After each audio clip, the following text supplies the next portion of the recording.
Insight के digital platform में आपका स्वागत है। दर्शकों, आज आपको मिलवाते हैं आदित्य रानोलिया से, जो बॉलीवुड के मशहूर सेट डिज़ाइनर हैं। बहुत सारी बड़ी फिल्मों में इन्होंने काम किया, अपना हुनर दिखाया है और अब एक फिल्म निर्माता के रूप में अपनी पहली feature film the lost girl लेकर आ रहे हैं। आइए आदित्य जी से जानते हैं उनके कैरियर और सफ़र के बारे में कुछ दिलचस्प बातें। एक सफल सेट डिज़ाइनर से फिल्म निर्माता बनना आपके लिए कितना चुनौतीपूर्ण रहा और किसी भी निर्माता के लिए उसकी पहली फिल्म क्या मायने रखती है?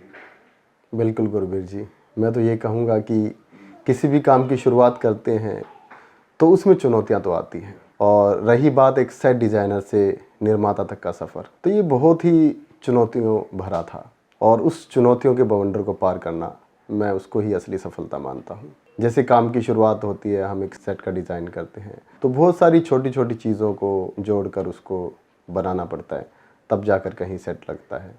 तो उसी तरह ये सब चुनौतियाँ, छोटी छोटी चीज़ों को जोड़ना, बहुत सारी चीज़ों को एक जगह इकट्ठा करना और एक यूनाइटेड टीम बनाना, ये एक निर्माता के लिए सबसे बड़ी चुनौती रहती है। तो मैं कहूँगा कि वो चुनौतियाँ सब सेट डिज़ाइन करते करते ही सीखी है। रही एक बात फिल्म निर्माता के लिए पहली फिल्म की, तो मैं ये कहना चाहूँगा कि वो ठीक एक बच्चे की तरह होती है। जैसे माँ बाप के लिए अपना बच्चा कितना प्यारा होता है और कितनी इमोशंस उसके साथ जुड़ी होती है, तो मैं कहूँगा कि इस फिल्म के साथ इमोशंस बहुत जुड़ी हैं। शायद वो इमोशंस मुझे इस जगह पर लेकर आई है और मैं उसको, उस चुनौती को स्वीकार करके इसको बेहतरीन बनाने की कोशिश करूँगा। आदित्य जी, आपकी बड़ी फिल्में कौन सी रही जिससे आपके कैरियर में एक नया मोड़ मिला, एक बड़ी सफलता मिली? कुछ फिल्मों के नाम हमारे दर्शक जानना चाहेंगे। इसमें सबसे बड़ी फिल्मों में मैंने संजय लीला भंसाली, शाहरुख खान और यश चोपड़ा साहब के साथ काम किया, जिसमें सबसे बड़ी फिल्म मैं कहूँगा बाजीराव मस्तानी, जो 2015 में आई थी। उसके बाद ज़ीरो फिल्म में काम किया शाहरुख खान के प्रोडक्शन रेड चिल्ली के साथ, और ठीक उसी तरह मैंने वॉर में काम किया यश चोपड़ा के साथ। तो इन फिल्मों का स्केल इतना बड़ा होता है, लार्जर देन लाइफ, आपको बहुत कुछ सीखने को मिलता है। मुझे लगता है जब आप एक लंबी रेस में होते हैं, एक लंबी दौड़ में होते हैं, तो रास्ते में इतने सारे माइलस्टोन आते हैं, तो आप उनको देखकर ही सीख जाते हैं। अच्छा आदित्य जी, जब आप एक नए जज्बे के साथ हांसी से बॉलीवुड की तरफ आए जी, ऐसी कौन सी ताकत आपके पास तब भी थी और आज भी है जिससे आप निरंतर तरक्की करते जा रहे हैं? जब आपने इनिशियल लेवल पे अपना सफर शुरू किया, जब आपको कुछ भी नहीं पता था कि कितने रास्ते, कितने पड़ाव आपको पार करने होंगे। देखिए, ताकत तो मैं कहता हूँ कि ये सब ब्लेसिंग्स हैं। ताकत ऊपर वाले से आती है। आपको ब्लेसिंग मिलती है आपके परिवार से, आपके आसपास के एटमॉस्फेयर से, सबसे ज़्यादा ब्लेसिंग मिलती है। तो मैं यही सोचता था कि सबसे पहले एटमॉस्फेयर को खुद साफ़ कीजिए, खुद अच्छा बनाइए, तो माहौल अपने आप पॉजिटिव बनेगा। और रही बात एक छोटे टाउन से यहाँ तक आने की, हांसी से चलकर मुंबई आना, तो सीखते सीखते, कदम रखते रखते चीज़ों को मैंने सीखा। उस दौरान स्ट्रगल बहुत करना पड़ा, बहुत सारी चुनौतियाँ आई। कहते हैं कि कभी गिव अप नहीं करना चाहिए, तो काम करते करते अगर गिव अप ना करें तो हम उस रास्ते पर, उस मंजिल पर पहुंच जाते हैं। कभी संघर्ष के दौर में ऐसा विचार भी मन में आया कि क्या वापस अपने गांव जाना चाहिए, या डटे रहने का जज्बा आपके अंदर था ही? बहुत सारी ऐसी सिचुएशंस आई ज़िंदगी में, क्योंकि कहते हैं कि ज़िंदगी इतनी आसान भी नहीं होती। आप जब किसी एक छोटे कस्बे से आते हैं तो आपको ये नहीं पता होता कि आप जहाँ पर अपनी किस्मत आजमाने जा रहे हैं या आप जहाँ पर काम करने जा रहे हैं, वो चुनौतियाँ वहाँ पर आएंगी, नहीं पता होता। लेकिन जब काम करते करते आप उस दुनिया को देखते हो तो सर चकराने लगता है, और उसी का सामना करना, मैं कहूँगा, वही हमारी जीत है। आपने अपनी फिल्म का नाम द लॉस्ट गर्ल रखा है, तो इसके पीछे आपका क्या इंस्पिरेशन था कि ये नाम आपको इतना अपील किया? इसके पीछे कितनी मेहनत की आपने, लिखा और अब दर्शकों के लिए लेके आ रहे हैं? ये ठीक एक तरह से एक, हमारी ज़िंदगी में इतने सारे इंसिडेंट होते हैं और उसमें से कुछ घटनाएं, कुछ इंसिडेंट ऐसे होते हैं जो आदमी की रूह को हिला देते हैं। ठीक उसी तरह द लॉस्ट गर्ल एक ऐसी इनोसेंट बच्ची की कहानी है, 5 साल की बच्ची की, जो अपने ज़िंदगी में 20 साल तक सर्वाइव करती है, अपने माँ बाप से बिछड़ जाती है, उसका अपब्रिंगिंग कोई और करता है, लेकिन उसकी पूरी ज़िंदगी में यही रहता है कि वो अपने असली माँ बाप को जब तक ढूंढ नहीं लेगी उसको चैन नहीं मिलेगा। उसके लिए उसको बहुत सारा स्ट्रगल करना पड़ता है, बहुत सारी यातनाएं झेलनी पड़ती है। जब मैंने इसको लिखा, इस फिक्शन को, वैसे ये कहानी एक रियल इवेंट जैसी है, तो लॉस्ट गर्ल का जो मेरे माइंड में आइडिया आया वहीं आया कि कुछ फिल्म का टाइटल ऐसा होना चाहिए जो आपको टाइटल से ही ये रिप्रेजेंट करे कि कहानी क्या कहने वाली है। तो मुझे लगा द लॉस्ट गर्ल से बेहतर टाइटल कोई हो नहीं आपका ये सकता। नाम काफी सारी जिज्ञासाएं पैदा करता है। जब जी कोई सुने इसको तो उसको जी लगता है क्या है लॉस्ट गर्ल। जी, मैंने सबसे पहले एक द लॉस्ट गर्ल नावल लिखा, और वो लिखते लिखते मुझे इंस्पिरेशन मिली कि इसको फिक्शन में कन्वर्ट करके और किस तरह से इसके ऊपर ड्रामा क्रिएट किया जाए। आदित्य जी, आपने अपनी फिल्म द लॉस्ट गर्ल की शूटिंग हरियाणा और दिल्ली में की है। आपके गृह क्षेत्र हांसी के लोगों का शूटिंग के दौरान कैसा भावनात्मक लगाव आपने देखा फिल्म के साथ, और किस तरह से जुड़ गए आपके काम को देखते हुए, आपकी फिल्म की स्टोरी को देखते हुए? मैं तो कहूँगा कि ये फिल्म नहीं, ये मेरे लिए एक इवेंट था। जिस तरह से 2 स्टेट में शूट करने का मुझे मौका मिला, तो मैंने सबसे पहले अपने गृह क्षेत्र हांसी को चुना। उसका रीज़न ये था कि जो फिल्म में मैं दिखाना चाह रहा हूँ, मुझे वो लोकेशन ठीक उसी तरह की मेरे गृह क्षेत्र में मिल पा रही है। तो दूसरी जगह क्यों जाना और क्यों सेट लगाकर शूट करना, जो चीज़ें आपके पास है, सारे दृश्य स्वाभाविक लगे एकदम। जी, एकदम रियल ड्रामा लगे, तो क्यों न अपने गृह क्षेत्र में शूट किया जाए।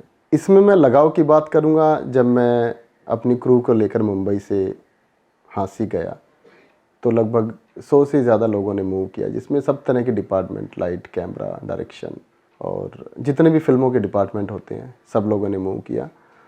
और वहाँ पर जब पहला दिन था शूट का, तो वो कुछ ऐसा नज़ारा था कि उस शहर में एक कोई बड़ी इवेंट कंपनी आ गई है, या कोई एक आप इस तरह से कहेंगे कि जैसे किसी ज़माने में जल से निकला करते थे। वहाँ के किसी एक परिचित आदमी ने शूटिंग के दौरान मुझसे पूछा कि आप इतना बड़ा टीम लेकर आए हैं और किस तरह से मैनेज कर रहे हैं।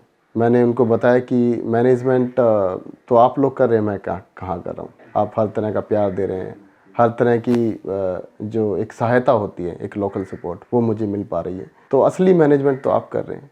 और रही बात कि लोगों का भावनात्मक रिश्ता कैसा रहा, कैसे फिल्म से जुड़े, किसी ने मुझे बताया कि जब रामलीलाओं का दौर था, जो आजकल बंद हो गया है, तो रामलीला होने के बाद पूरे शहर में नक्काशियाँ निकाली जाती थी, और ट्रक में, ट्रैक्टर में लोग सवार होके जाते थे और वो एक्ट प्ले करते थे पूरे शहर में। जब शूटिंग के दौरान शहर के डिफरेंट लोकेशन पर शूट किया गया, तो हमने लगभग 40 से ज़्यादा लोकेशन पर शूट किया, और पूरे शहर को ही नहीं, पूरे हरियाणा को कवर किया। तो उसमें लोगों को ऐसा लगा कि कोई कल्चर वापस लौट कर आया है। तो काफ़ी लोग जुड़ गए थे और काफ़ी भावनात्मक तरीके से शूटिंग देखने आते थे। बड़ा यादगार अनुभव रहा आपके लिए। बहुत और हमेशा रहेगा ये। जी, जी। बहुत यादगार। मैं तो कहूँगा कि लगभग 10,000 से ज़्यादा लोगों ने इसमें पार्टिसिपेट किया। उसमें शूटिंग देखने वाले भी थे, एक्ट करने वाले भी थे। रियल लोकेशन पर जो लाइव पब्लिक होती है, उनसे भी हमने एक्ट करवाया। किसी भी फिल्म की सफलता के लिए संगीत बहुत महत्वपूर्ण होता है। आपकी फिल्म के संगीत और सब्जेक्ट में कैसा सामंजस्य बन पाया है? किन्होंने इसे लिखा और किन्होंने अपना स्वर दिया है? इसके बारे में हमारे दर्शक जानना चाहेंगे। बहुत ही सुंदर संगीत है। विवेक अस्थाना जी ने संगीत दिया है फिल्म में, और मैं ये कहूँगा कि ये संगीत लोगों की आत्मा से जुड़ा है। इसमें इतनी इमोशंस है और ये आपको इंटेंस में लेकर जाता है। आप एक बार उसको सुनेंगे, जब रिलीज़ होंगे, गाना जब रिलीज़ होगा, तो आप खुद कहेंगे कि ये एक डिफरेंट तरह का संगीत है। और इसमें काफ़ी अच्छे लोगों ने काम किया है। शायद उसी वजह से ये इतना अच्छा, इतना बेहतरीन बन पाया। किनके स्वर हैं गीतों को, किन्होंने अपना स्वर दिया? गीत को गाया है वीना जोशी, नेहा राजपाल, खुशबू जैन। इनकी आवाज़ में ये गाने हैं और बहुत ही आत्मा से गाया है। संगीत में बीच में जो म्यूज़िक हम लोग डालते हैं, तो विजय तांबे जी ने इसमें बांसुरी का म्यूज़िक दिया है। उनकी बांसुरी इतनी सुरीली है, जब आप गाना सुनेंगे तो आप खुद ही बताइएगा। और जो फिल्म में वायलिन बजाया है, वो जीतू ठाकुर जी ने बताया। हम ये कह सकते हैं कि आपकी फिल्म का संगीत और सब्जेक्ट दोनों पावरफुल हैं। इनकी कनेक्टिविटी इतनी अच्छी है कि एक दूसरे के तार जैसे जुड़ते हैं, तो ठीक उसी तरह से कहानी और संगीत एक आत्मा की तरह जुड़ा है। द लॉस्ट गर्ल, यह नाम काफ़ी कलात्मक है और बड़े ही अच्छे से आपने इसको शूट किया, बनाया है। व्यावसायिक रूप से फिल्म कितनी सफल हो पाएगी, एक निर्माता के रूप में आपकी क्या अपेक्षाएं हैं?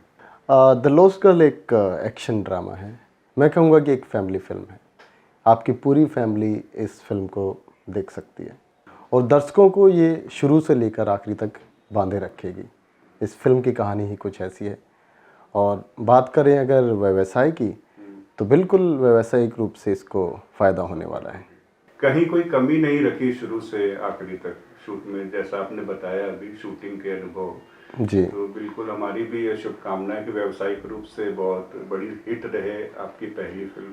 बहुत शुभकामनाएं हमारी भी। Thank you. इसमें तो मैं कहूँगा कि लोगों का प्यार मिल रहा है मुझे, दर्शकों का प्यार है। और जिस तरह से लाइव लोकेशन पर हम इसको शूट कर रहे थे, रियल लोकेशन पर, तो इतनी भीड़ वहाँ पर इकट्ठा हो जाती थी। उसको देखकर मुझे ऐसा लगता था कि शायद जैसे फिल्म थिएटर में आएगी, दर्शकों को बहुत पसंद आएगी। आदित्य जी, आजकल ज़्यादातर फिल्में प्रदर्शन को लेके ओटीटी पर ही ख़त्म हो जा रही हैं, थिएटर तक पहुंच ही नहीं पा रही। और फिल्में देखने का असली मज़ा तो थिएटर में ही है, मोबाइल में आप जितना भी देख लें। तो एक फिल्म निर्माता के रूप में आपका क्या नज़रिया है, इसके क्या नुकसान है जब फिल्में ओटीटी पर ही सीमित हो जाएं और थिएटर तक ना पहुंच पाएँ? फिल्म इंडस्ट्री की अगर बात करते हैं तो मैं यही कहना चाहूँगा कि कंटेंट इज़ किंग। यस। अगर आपके पास अच्छा कंटेंट है, वो किसी के पास भी हो, तो वो दर्शकों को बिल्कुल पसंद आएगा। क्योंकि कंटेंट अच्छा लिखा गया है तो दर्शक ही वो पावर है, वो शक्ति है जो उसको सिनेमा घर तक लेकर जाते हैं। और जब दर्शक हमारा सिनेमा घर तक पहुंचता है तो वो पिक्चर अपने आप हिट हो जाएगी, ऐसा मेरा विश्वास है। आदित्य जी, आपने अपने कैरियर और दिलचस्प सफ़र के बारे में हमारे दर्शकों को, पाठकों को बताया। हमारी शुभकामनाएं हैं कि आपकी नई फिल्म द लॉस्ट गर्ल 2023 में बहुत बड़ी ऊंचाइयों को छुए, बहुत बड़ी सफल हो और दर्शकों को दिल से छुए, पसंद करे और बहुत सारा प्यार उनका आपके फिल्म को मिले। शुक्रिया, धन्यवाद बहुत बहुत। थैंक यू गुरवीर जी। मैं आपके चैनल कॉर्पोरेट इनसाइट मैगजीन का दिल से धन्यवाद करता हूँ। बहुत बहुत शुक्रिया। Thank you.